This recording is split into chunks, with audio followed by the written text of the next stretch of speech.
भावना और अभावना किसे कहते हैं, हम बहुत जगह सुनते हैं, स्पष्ट कीजिए।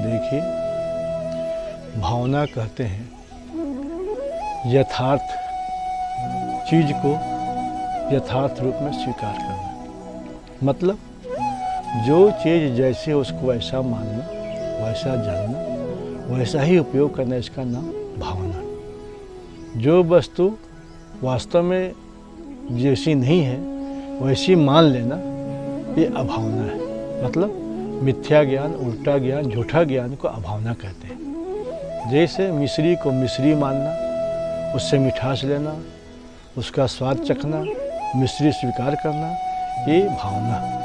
अब पत्थर की डोरी को मिश्री मान लेना, मिश्री मान के ग्रहण करना, उससे दांतों में दर्द बढ़ा लेना, पेट में जा कर के हाजमा बिगाड़ लेना, इसका नाम है अभावना। मतलब उल्टी बुद्धि, उल्टा ज्ञान। जैसे रसरे में सर्प को भावना कर लेना, ये अभावना है, ये भावना नहीं है। पर जब हम टार्च जलाकर, रोशनी जलाकर जब हम रसरी की परीक्षा कर लेते हैं और निश्चयात्मक ज्ञान हो जाता है कि नहीं, ये सर्प नहीं रसरी है, उस समय उसका मतलब हो गया भावना। और जब तक हम रसरी को सर्प समझ करके डरते रहे, भागते रहे, पीछे होते रहे, तब तक वो अभावना रही। अभावना का सीधा सा मतलब है उल्टा ज्ञान, विपरीत दिशा में चलना। जैसे ज्वर के रोगी को जब टाइफाइड हो जाता है तो कल्पना में दीवारों पर बड़े बड़े भयानक आकृतियाँ दिखाई देती है। रोगी देखता है और भयभीत भी होता है, चीखता भी है। वह क्या है? सब अभावना है। इसी प्रकार से लोगों कहते हैं कि हम भांग पीते हैं तो शिव जी का साक्षात दर्शन होता है। कोई कहता है कि हम जब दारू पी लेते तो भैरव जी सामने नृत्य करने लग जाते हैं। कोई बोलता है कि जब हम जीवा काटने की तैयारी करते हैं तो हमारे सिर पर कालिका माता जी आ जाती हैं। ये सब क्या है? ये सब मिथ्या ज्ञान है, भ्रांति दर्शन जिसको बोला जाता है, भ्रम दर्शन। इसीलिए यथार्थ ज्ञान का नाम जो जैसा उसको ऐसा मानना, जानना, कहना और प्रयोग करना, इसका नाम भावना। जो वस्तु जहाँ नहीं है उसको ऐसा मान लेना, वैसा ही करने लग जाना, उसी में अटक जाना, वह अभावना है, उल्टा ज्ञान है। उल्टा ज्ञान हमारे दुख का कारण है। योग दर्शन के अंदर आता है सुख को दुख मानना और दुख को सुख मानना अभावना, और दुख को दुख मानना ये यथार्थ ज्ञान है, भावना है। सुख को सुख मानना भावना और दुख को सुख मानना अभावना। किसी प्रकार मृत शरीर को, कब्र को देवता मान लेना, ये अभावना। और जीवित व्यक्ति को जो हमें सद्बुद्धि देता है, सद्ज्ञान देता है, सन्मार्ग बताता है, सुख दुख प्रकट करता है, हमारा सहारा देता है, उसको देवता मानना, ये भावना। पर पत्थर को देवता मान लेना, उसी का गिड़गिड़ाना, उसी के सहारे बैठे रहना, उसी को खाना खिलाना, ये अभावना हो गई। मूर्ति का मतलब हुआ कि जितने प्राणी संसार में ईश्वर की बनाई हुई हैं, वो ईश्वर की बनाई हुई मूर्ति चेतन है। उनमें प्राण भगवान डालता है और वह प्राणी हमसे अपना सुख दुख पीड़ा परेशानी बताता है। उसको सुख पहुंचाना, उसकी पीड़ा मिटाना, उसको कद्र करना, उसका सम्मान करना, उसको अन्न जल आदि से सहायता करना, ये असली मूर्ति पूजा हो गई। पर दुर्भाग्यवश हम अपनी बनाई मूर्ति को प्राण डाल के तो पूजा करते हैं, पर अपने परिवार के मृत बच्चे में प्राण डाल के हम सुख नहीं प्राप्त कर पाते। परंतु अपनी बनाई मूर्ति में प्राण डाल करके भगवान की बनाई मूर्ति का अपमान करते हैं, भगवान का तिरस्कार करते हैं। ये क्या है? ये अभावना है, ये उल्टा ज्ञान है। और हमारे समस्त दुखों का उल्टा ज्ञान है। यथार्थ ज्ञान सुख का कारण है, मोक्ष का कारण है, और भ्रमित ज्ञान, मिथ्या ज्ञान, झूठा ज्ञान हमारा दुख और बंधन का कारण है। आज देश का जो ही पतन हुआ, तबाही हुई, बर्बादी हुई, वह अज्ञानता की वजह से हुई और हो रही है और आगे भी होती रहेगी। जब तक हम एक परमात्मा को छोड़ करके लाखों परमात्मा बना के पूजते रहेंगे, कब्रों पर सर रगड़ते रहेंगे, मज़ारे में जाते रहेंगे, मुर्दों को पूजते रहेंगे, खपड़ियों को सजाते रहेंगे, तब तक हमारा भ्रमजाल बना रहेगा, अभावना बनी रहेगी, झूठी बुद्धि बनी रहेगी, और झूठी बुद्धि हमेशा दुख देने वाली होती है।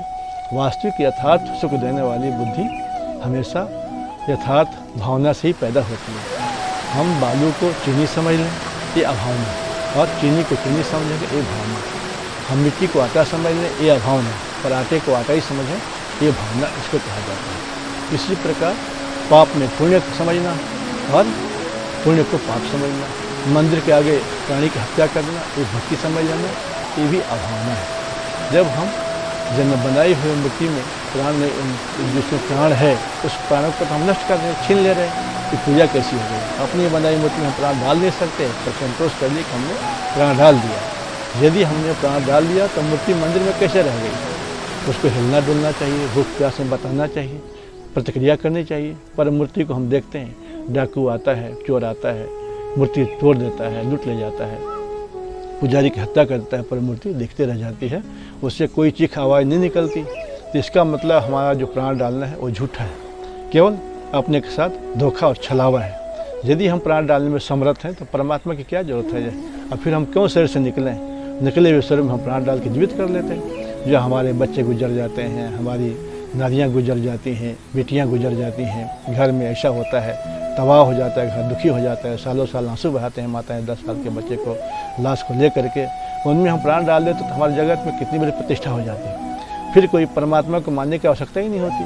पर वास्तव में हम प्राणों को अपने बल बोते 2 मिनट रोक तो सकते नहीं, पर हम प्राण डालने का झूठा ढकोसला दिखावा करते हैं, जो पूरा झूठ है, 100% झूठ है।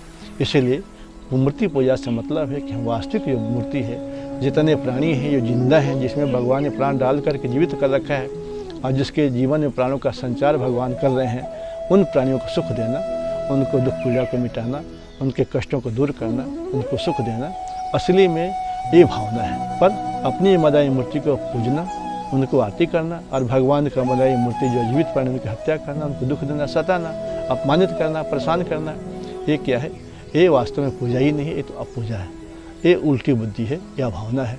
जो हमारे सामने ज़रूरतमंद है उनको तो दुख देना, और जो हमारी बनाई हुई निजी अपनी बनाई हुई प्रतिमा उसको पूजना, उसको सो के प्रणाम करना, जीवित माता को डंडे से सेवा करना, अपमानित करना, और पत्थर की माता को सो के प्रणाम करना, ये उल्टा ज्ञान है, ये मिथ्या बुद्धि है, झूठी बुद्धि है।